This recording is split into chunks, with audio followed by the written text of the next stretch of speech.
Hi, so today my video is going to be about what everyone is talking about on Twitter, which is Andy Warski's descent into white nationalism. So Andy Warski is a popular YouTuber who has a large following of young robotic fans. He has thousands of followers in the US and across the world, although he is based in Canada. Sickeningly, over the last few weeks or so, Andy Warski has immersed himself into white nationalism. So he's immersed himself into producing white nationalist live streams as his video output. He's immersed himself into white nationalist ideology, embracing the creepily racist race realism theory, which basically is saying that race is real, race is real, race is real, which is obviously implying that racism is natural. What else is Andy Warski doing? He has recently appeared on a Nazi podcast called the Daily Shoah, which literally means the Daily Holocaust. And in that, he was laughing at ethno-state jokes and agreeing with the Nazis' displeasure regarding interracial relationships.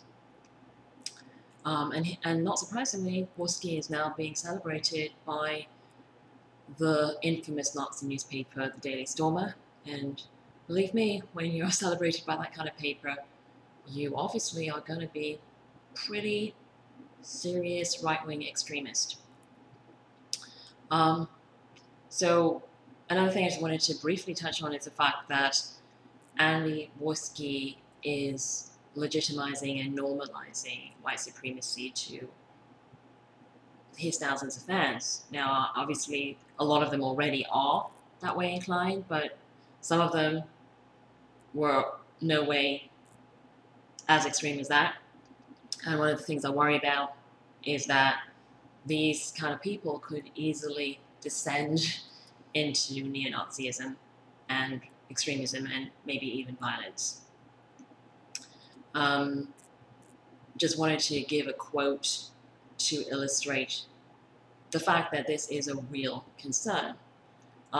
So, for example, I found this comment by a racist commenter on Twitter, and what he has to say is very telling.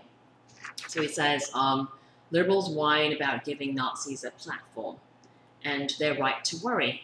It's obviously helping white nationalism.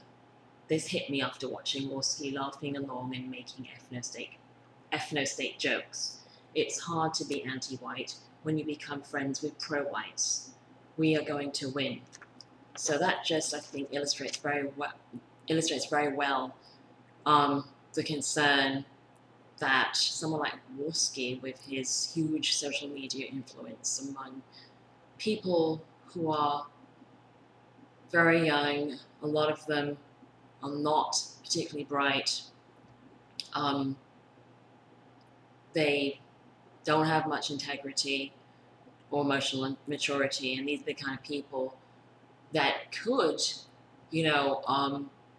descend into extremism and turn into other Dylann Roofs, and like also the person that killed Heather Heyer in the Charlottesville violence in August 2017. So if you look at the profile of these types of killers, a lot of them would be the types of people that would now be watching Andy Warski, or people that could become radicalized through starting to watch Andy Warski when he was less extreme and now becoming much more extreme as a result of Andy Warski's descent into white nationalism.